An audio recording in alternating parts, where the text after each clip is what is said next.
This week on the podcast, Charles and I are going to talk about inflation simplified. We're going to break it down a little bit.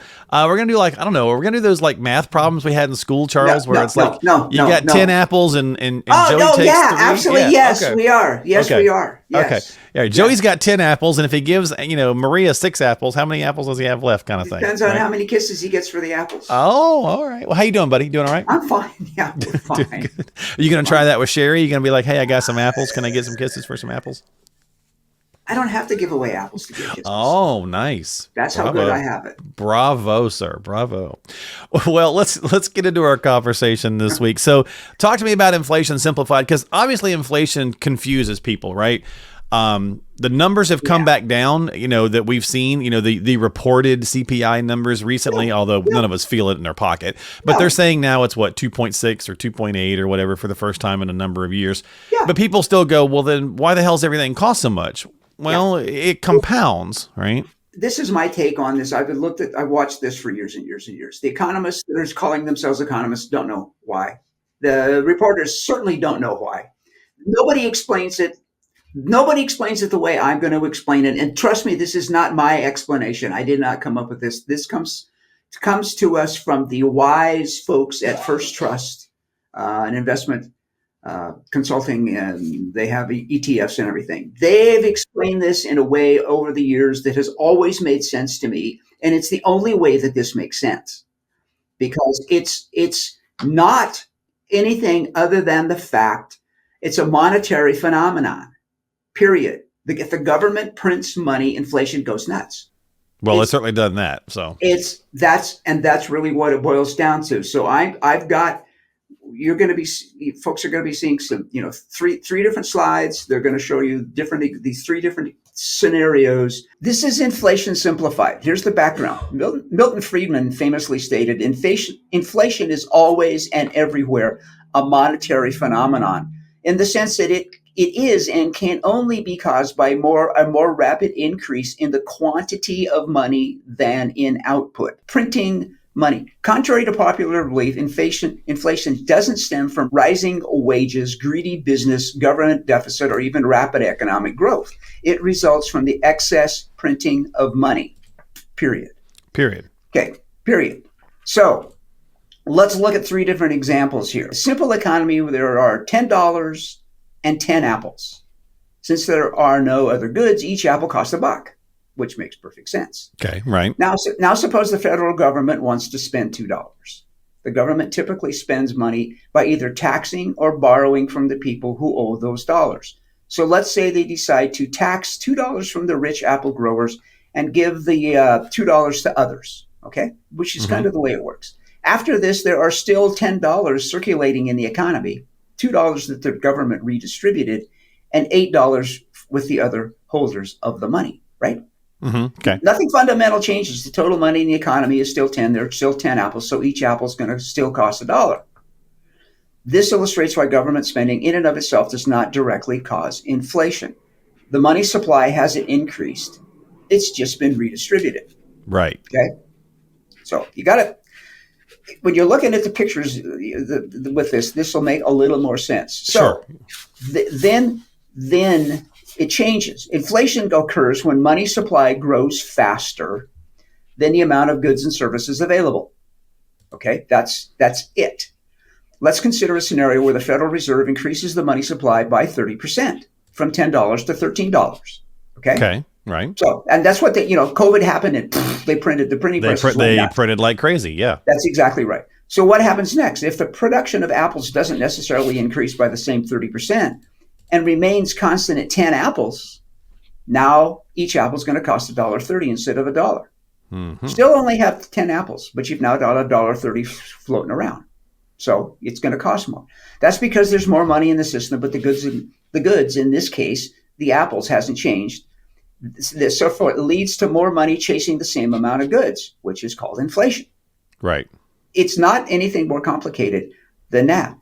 So, you look at what happened in 2021, the money supply grew by 40% in less than 2 years. That was, that's they injected a lot. Yeah. They pumped it out like crazy.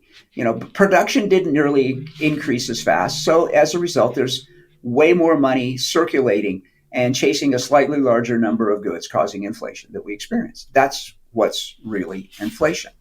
So let's enhance this now, looking at the third slide here. Okay. Let's now throw in government regulation, which is always as efficient as we can. More red tape usually more causes red tape. Yeah. So initially we planned to produce 10 apples, but the EPA says the herbicide we used is bad for the spotted blue jay. So we can't use it. Right. Now that sounds silly, but that's the government for us. Oh, So only now 5 apples can be reduced because we got to have the blue jays because they're really important to the overall global economy. Sure. So this means while the money supply has still is up that 30%, the production has dropped by 50%. So now the price of each apple is going to rise to $2.60. You've got half as many apples and still all that other money out there. And so we eventually invent a new herbicide, but after immense expense following into production, allowing production to get back to the 10 apples scenario. However, even then, the price will remain at the elevated $1.30 due to the earlier inflation. Yeah, so if you try to fix it down the road, all you can do is kind of get back to where you were. Because they'll never give it totally back anyway, right? When that's one of the things. And of course, then they could say, well, R&D for the new herbicide costs money, and therefore the inflation of the apple stays up. It's only going to be when production actually increases to 13 apples that prices will go back to the original dollar. Otherwise, it's always going to be inflation. You've got to get to 13 for the original 10. Yeah. Yeah. And that's the way it is. It's the government printing of money and then doing all the other wonderful things that government does to protect everybody. Right. And that's inflation. And if you just think apples and dollars and look at the pictures, look at the graphs that come along with this little scenario, it makes sense. It's never what you're going to hear because nobody explains it this way because they want to make it way more complicated. Because they think they're right, and it is more complicated, but it isn't. It's just the government prints money. Well, the more complicated we can make things, the more we can keep people confused, the more we can get them to buy whatever solution we're selling. This is the beauty of government. And it's the hypocrisy of it too. Wow. So don't tell them that.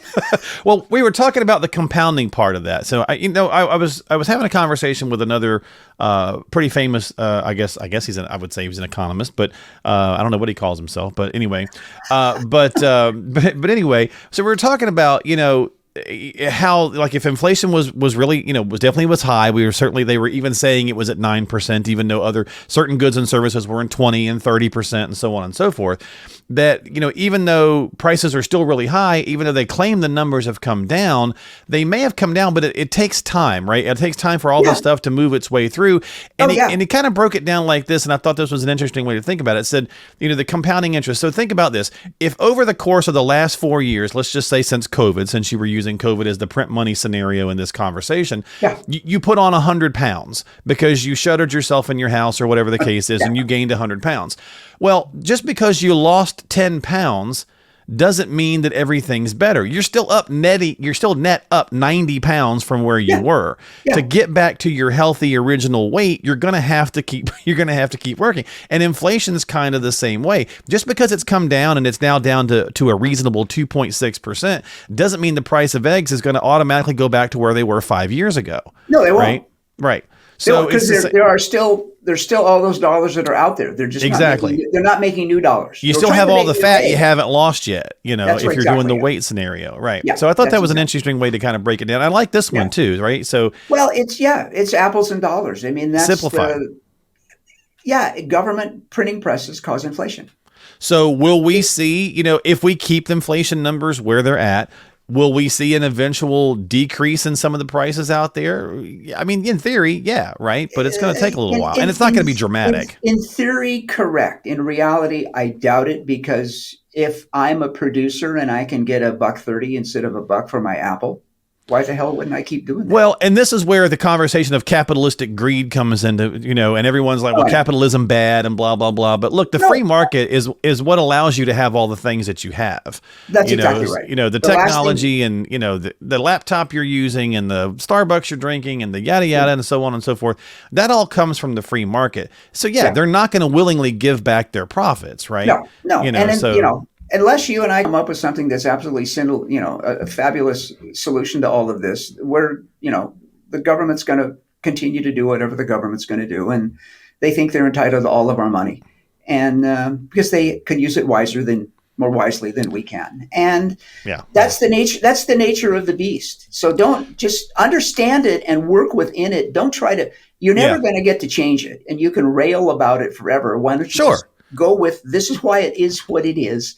Let's figure out how do we make this work for us. Yeah. And was it Poe that said rail against the dying of the light? You can do it all day long, right? But you're probably not going to change it, right? So you got to work within the confines. And if you're taking that back to what we typically talk about, Charles, which is, planning for your future, planning for your older age, your retirement, whatever you want to call it, you got to get smart on inflation as well, because even if it holds steady for the next 5 years and it doesn't get crazy again like it did for a little while, it's still going to be more 5 years by a little bit than it is right now. Exactly, it's still going to chip away at your stuff, right?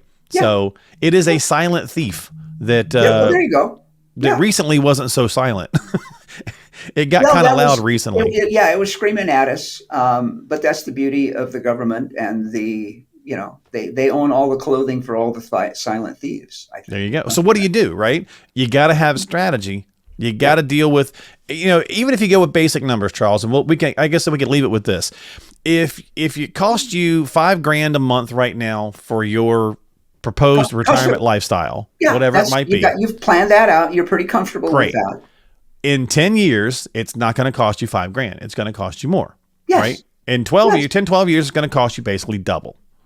So probably make sure you're planning for that. Make sure that you continue to grow the asset that you have to keep up with inflation. Yeah. You can't just go, I just want bonds.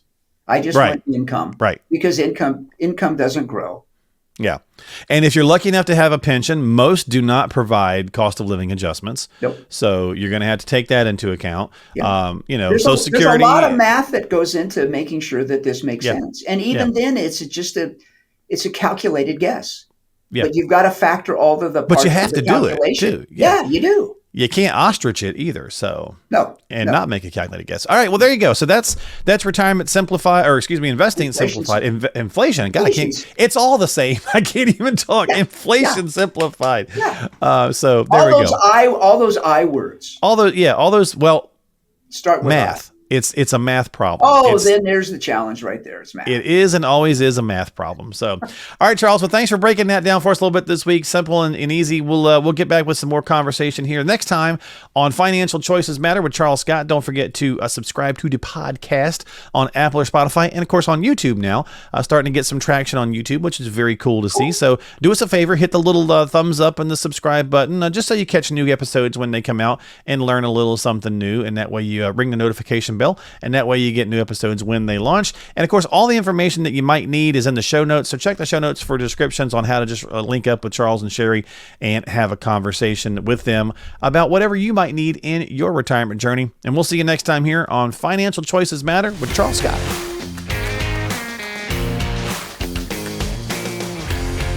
Financial planning and investment advisory services are provided by Pelleton Capital Management Limited, a state-registered investment advisor. Past performance is not indicative of future results. No one should assume the information presented here serves as a receipt of or substitute for personalized individual advice provided by Pelleton Capital Management. For more information, visit www.pelletoncapital.com.